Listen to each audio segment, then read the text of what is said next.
Hello, and welcome back to the Simplifiers podcast, where we take topics in work and in life and simplify them. And friends, Happy New Year to you all. I am so thrilled to speak on the topic that we're speaking on today because I feel like this is a fresh season, a new energy in place. And yes, you can have a fresh start at any point in the year. Let's say that out loud. But sometimes in January, it is nice to kind of step off the hamster wheel and rethink of where is a deeper purpose in life? Am I on the track for my entire life? And am I finding my calling? And does anything need to shift again ever so slightly?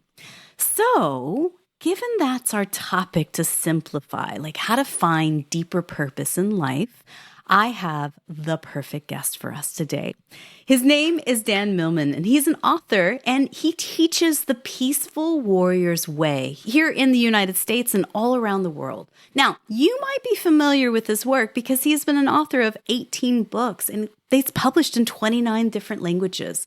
Millman's a former world champion athlete, a university coach, martial arts instructor, and college professor. His bestseller, Way of the Peaceful Warrior, was adapted into a feature film starring Nick Nolte. So, I'd like to welcome to the Simplifiers podcast, Dan Millman. Hey, Dan. Hey, Mary. Good to be here. I'm so pleased that you're here. And if anyone has not seen the movie, Peaceful Warrior came out a few years back with Nick Nolte. I watched it over the weekend and loved it. It's just such a nice and also hard story sometimes to watch because it does hit into the human spirit. And of course, it's your story. You as a teen and growing up as a young man. Tell us a little bit about that journey there.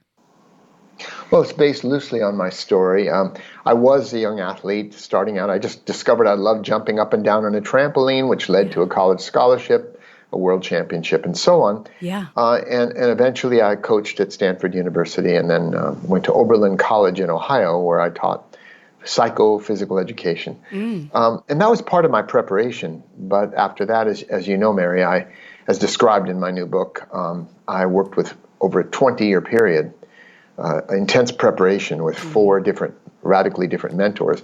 But in terms of the idea of purpose and simplifying for your listeners, I need to explain the term peaceful warrior. I was teaching a course at Oberlin in Aikido and Tai Chi, two martial arts. Yeah. And I was going to call it the way of the warrior, but that didn't quite fit. And I thought, a light bulb went off. And I said, why don't I call it the way of the peaceful warrior? And that's how organically that term came about.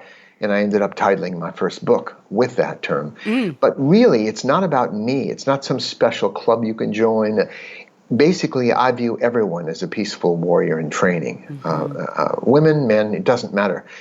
Because we're all striving to live with a peaceful heart. But there are times in our lives we need a warrior's spirit just to face the challenges of everyday life. So that's what I mean by the term peaceful warrior. That's why I titled the new book, Peaceful Heart, Warrior Spirit, because it really applies to all of us.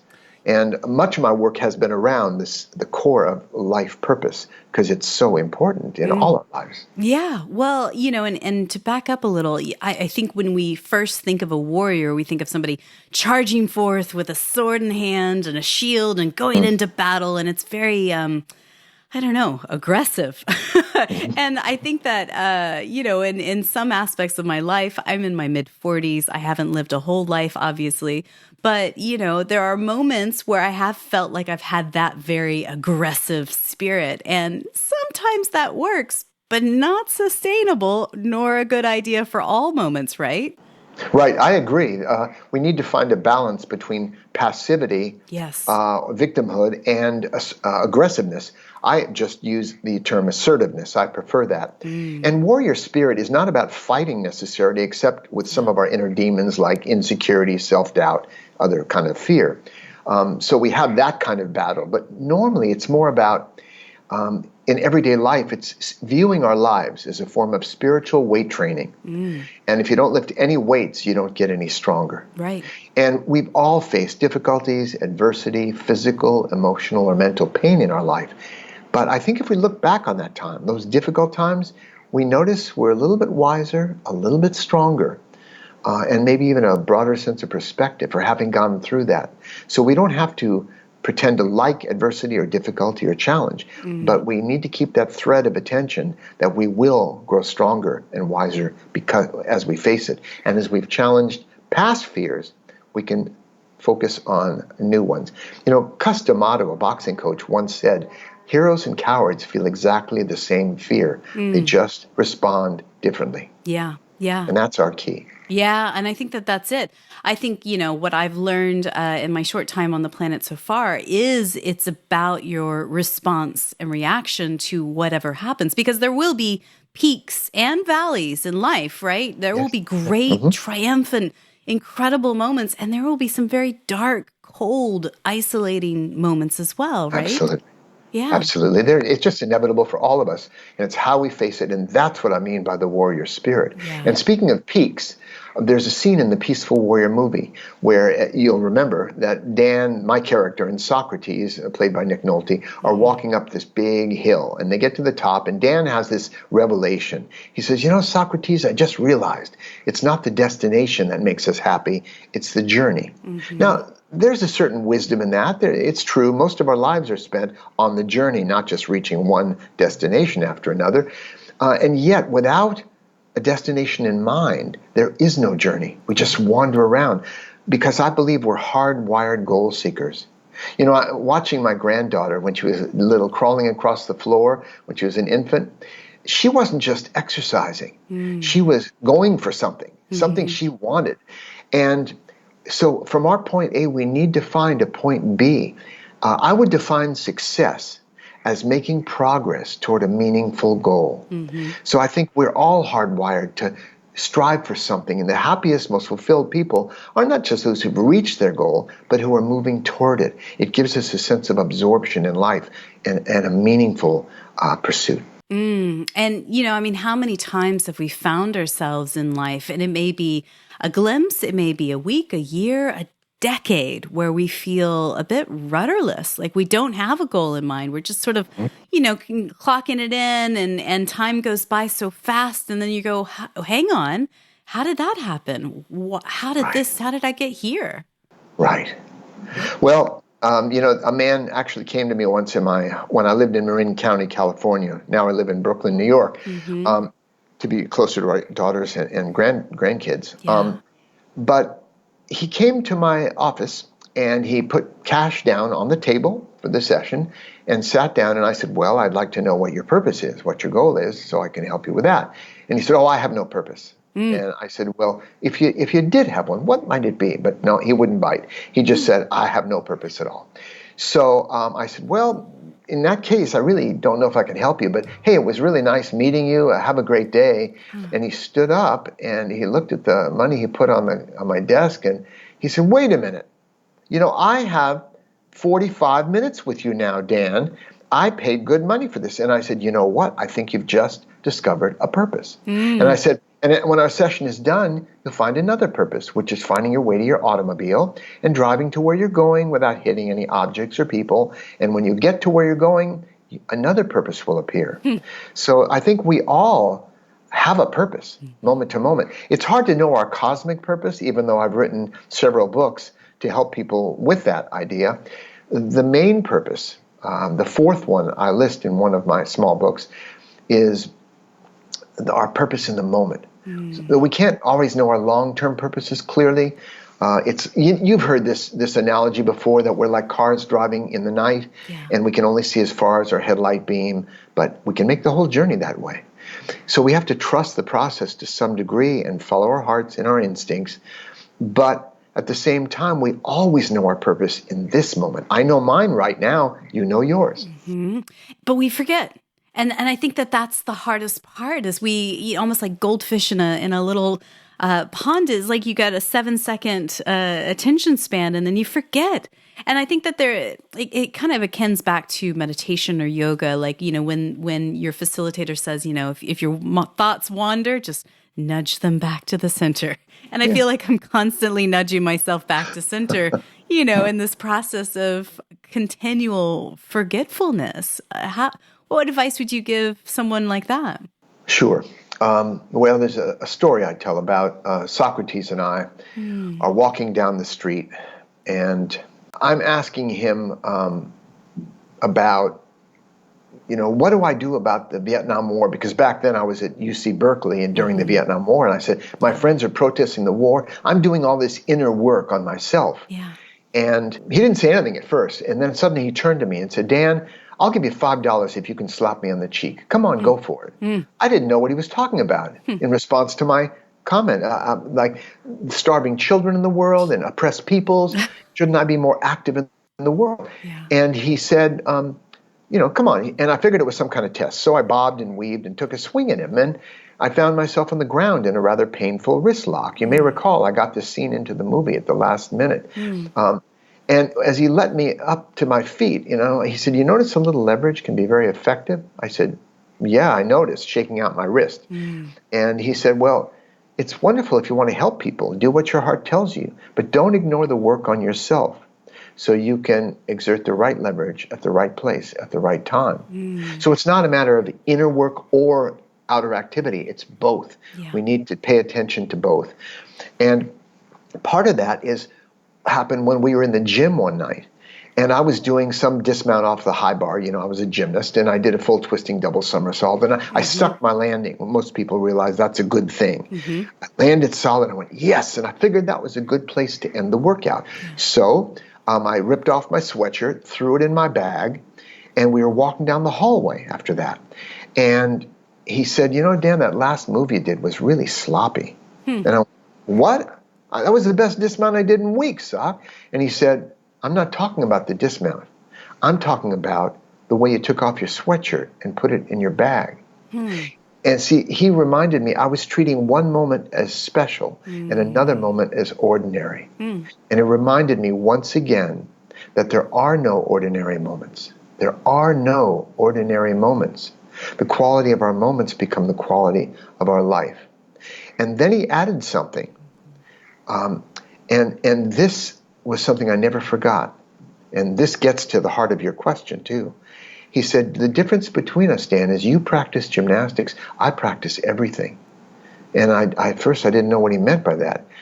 And he said, I practice standing, walking, breathing, signing my name. How many of us try to sign our name better than we did last time? And the idea of practicing, most of us do things all day. Yeah. We do our homework, we do the laundry, we do the dishes, we do whatever we need to do. But as soon as we view that as a form of practice, we aim to refine it or improve it. And in doing so, it draws us into the moment. So daily life, moment to moment, can become a meditation. Now I forget all the time. But when I remember, I again practice. I'm practicing sitting here right now. I'm practicing speaking with you. Yeah. And it brings me back to the moment. And daily life again becomes a meditation. We don't necessarily have to sit down for X number of minutes a day and sit quietly and meditate and look at repeat our mantra or whatever we do. Because daily life can be our meditation. There was somebody who came to me once and said, she said, I just read your first book, Way of the Peaceful Warrior, and now I'm really interested in spiritual practice, but I don't have the time. How can I? She said, I'm married. I have a husband and 3 children and a full-time job.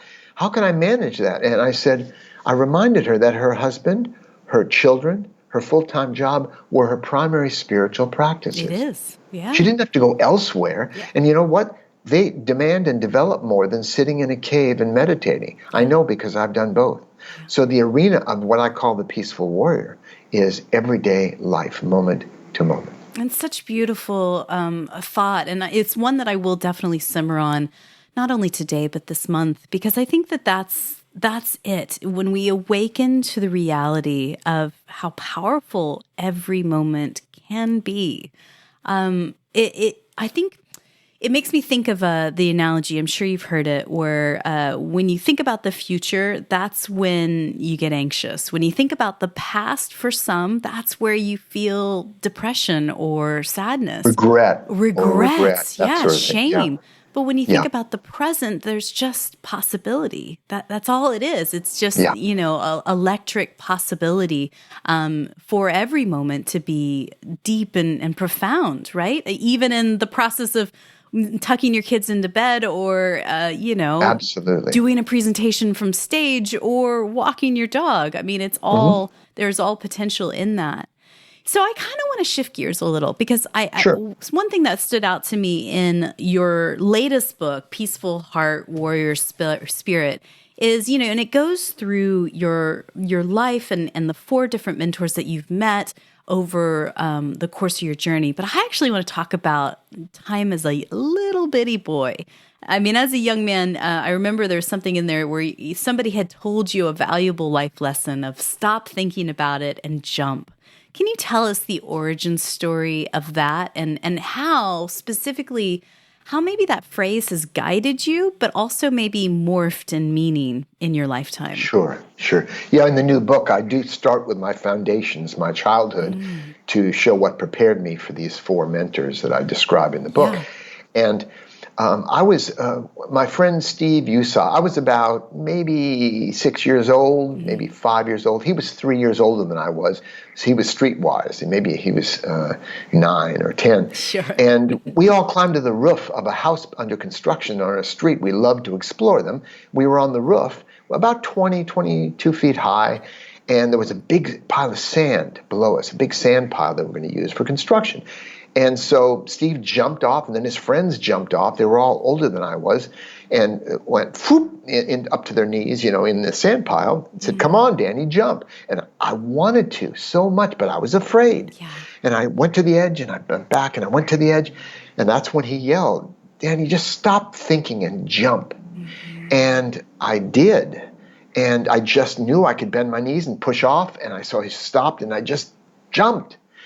And that became a metaphor in a way for gymnastics, for my trampoline days and my life. It didn't always serve in every situation. We don't want to think without acting or act without thinking. So we have to find a balance. But that's where that came from, the idea of not getting too wrapped up in thinking forever. Thinking about doing something is the same as not doing it. Yeah. Pre-planning and all the, scented gel pens and day planners and journals that people buy, not including myself, of course, but we do that. We go into overthink process. And I've found myself stumbling over the last few years, in particular, when I'm ready to make a big leap and go, ooh, maybe not yet, because I overthink the possibilities of what could go wrong, right? And sometimes we need to prepare. Yeah. Sometimes fear is fear is a wonderful servant, but a terrible master. We've all heard that probably. And so sometimes we need to prepare and think twice about something.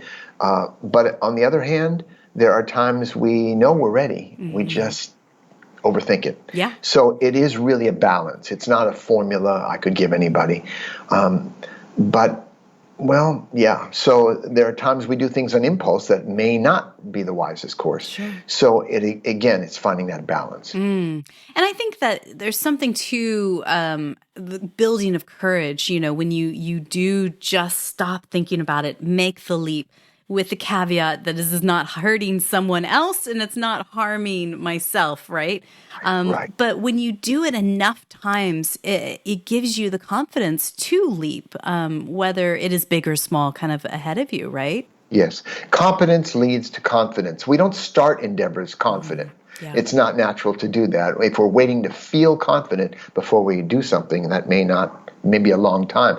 So we have to keep a beginner's mind. I've learned so much from my children and now my grandchildren, just watching them look at the world with fresh eyes, spontaneous. They're more in the moment. They only begin to anticipate and think about the past and future, as we know, when they're maybe 5, 6, 7 years old. When they're 2, like my 2.5-year-old granddaughter, she's just right here, right now. Yes. We've all heard that. Everybody knows it's good to live in the present moment. Yes. But what does that actually mean?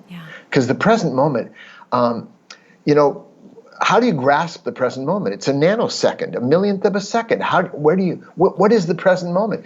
When teachers like me suggest living in the present, we're saying handle what's in front of you. Because what most people don't fully grasp is that the future and the past do not exist. They only exist in the form of what we call memory or imagination. Mm-hmm. But all we ever have is the eternal present, this present moment, this present moment, this present moment. Yeah.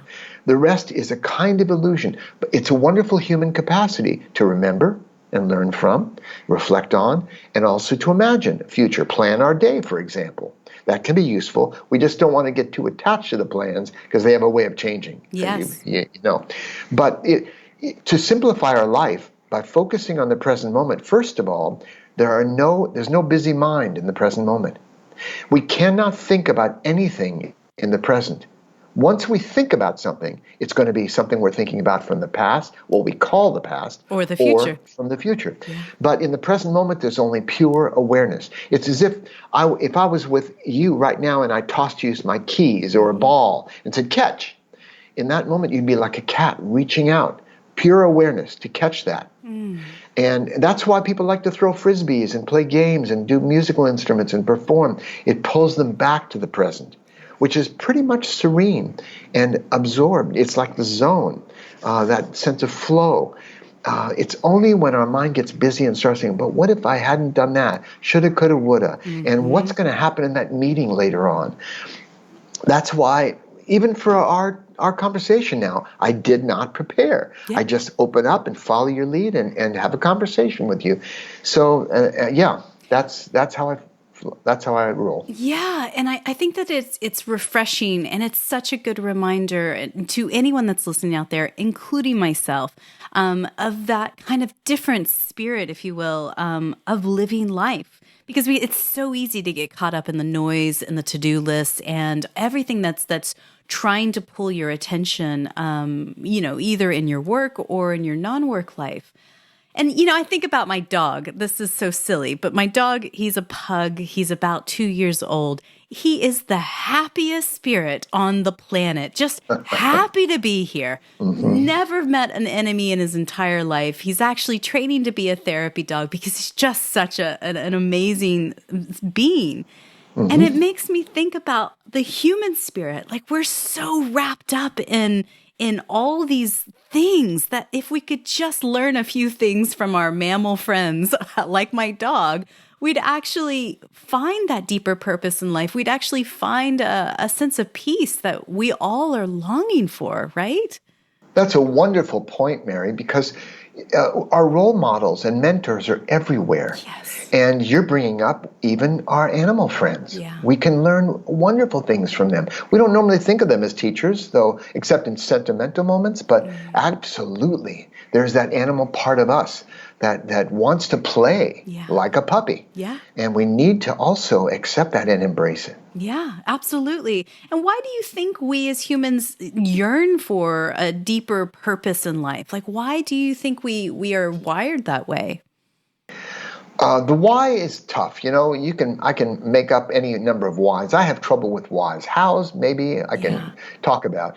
But why, I can only conjecture. Yeah. It just seems to be from the young age, even like an infant, we seem to move toward things with goals, short-term goals, and later on we may form some long-term goals. It's funny, between us and our goals. For entrepreneurs, I'm an entrepreneur and a father and a grandfather, and I have goals day to day, moment to moment.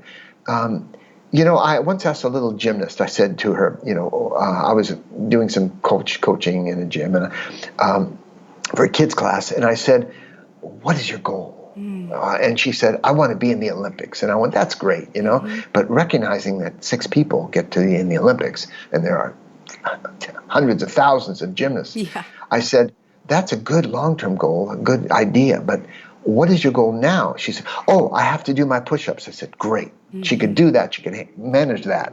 So I think it's important for us to manage our goals, manage them in the sense of make them reachable step by step. That's why I define success, again, not reaching the mountaintop, but every step we take in the right direction. Because if we're going for the mountaintop, every step is a failure because we haven't reached the top yet. Right. I used to fail 50 times in the gym a day, crashing and falling until I finally learned what I learned. So I took failure in stride. Literally, it was part of the process. But many of us are afraid of what we call failure. So I would just, step by step, and I started to define each step. I could pat myself on the back. Hey, you just had a little success. And then another one. So I think it's important for any entrepreneur to keep that focus on everyday successes, just making a step in the right direction, which is why I recommend people dream big, but start small and then connect the dots. Yes, I 100% agree. I talk about that as like just having tiny wins, the little moments every single day or every single week that you have individually or your team has to celebrate those along the way. And I think that we do get wrapped up in comparing against others or thinking we're supposed to be somewhere where, by this age, this whatever. And I think that's where we get off course is as you say, focusing on the now, connecting the dots and moving forward. Let me just interject because you mentioned the word compare. Yeah. That's one of my missions is to remind people. That's all I do is offer reminders of what we already know at deeper levels, but we tend to forget. And I remind people, do not compare yourself to anyone else. I see young people depressed because they're seeing how much fun everyone else is having on Instagram, on Facebook, and so on. Everyone's showing their best self. Look how much fun I'm having. Yeah. And the moment we compare ourselves to someone else, we're either going to feel superior or inferior. And it's a profound disrespect for our own process. When I was coaching gymnastics, I learned some people learn somersaults faster than others. But those who take longer to learn often learn them better than the ones who learn them quicker. So we have to respect our way of learning, our way of living, and just stop comparing to others and just live our lives and respect the uniqueness of our own story. There's not a single one on the planet exactly like ours. Exactly. You're so spot on. And I feel like in the book, the latest book, this really accounts your spiritual quest in life and how, you've gone through decade after decade and you've met these 4 primary mentors. Let's go through those briefly and just give an idea of what the teachings were like. So the 4 mentors were the professor, the guru, the warrior priest, and the sage. Talk to us about those. Okay, now I should say that I've had female teachers and role models as well, but it just happened, including my wife. But these happen to be male figures that just happen to be that way. So each of them were radically different. The significance of these is some people choose one martial art, one religion, one path, one approach to diet or exercise, and they do that for many years. Yeah.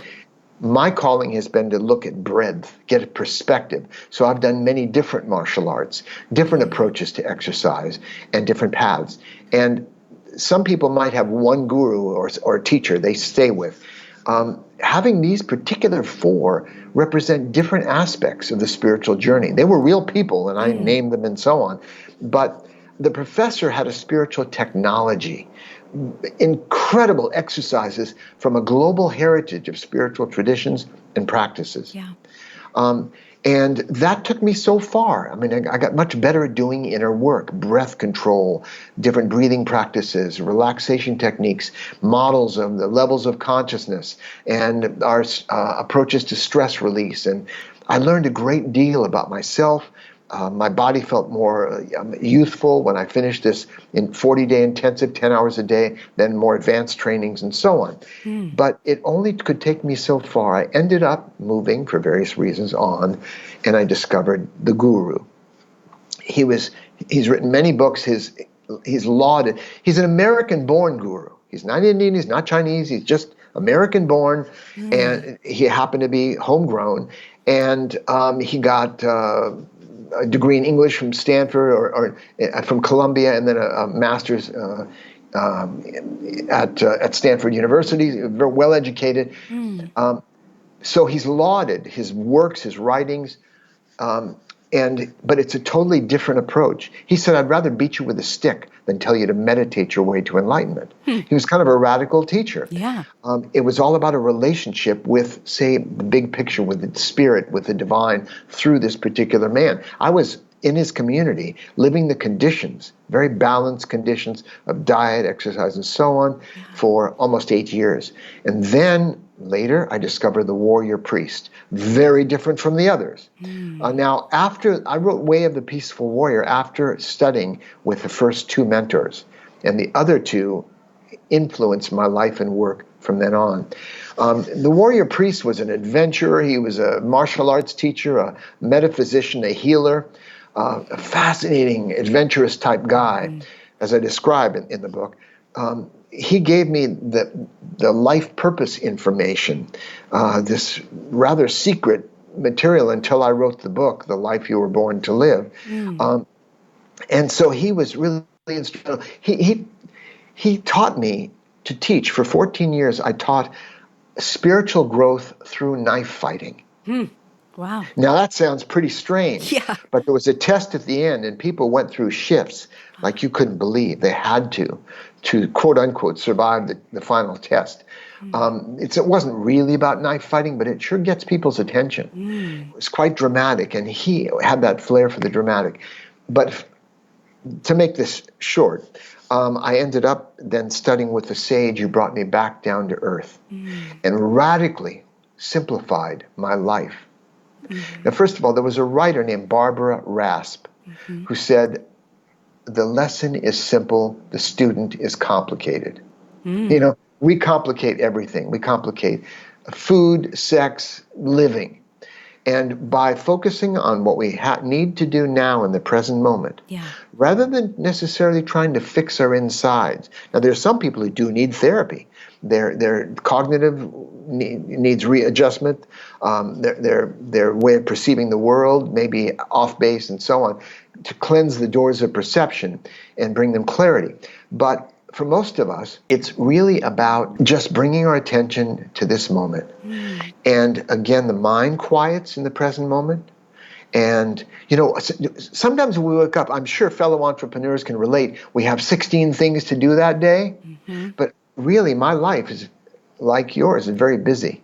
But it's also very simple because I recognized I can only do one thing at a time. Even those who believe they're multitaskers are really putting their attention on one thing or another, or trying to split their attention.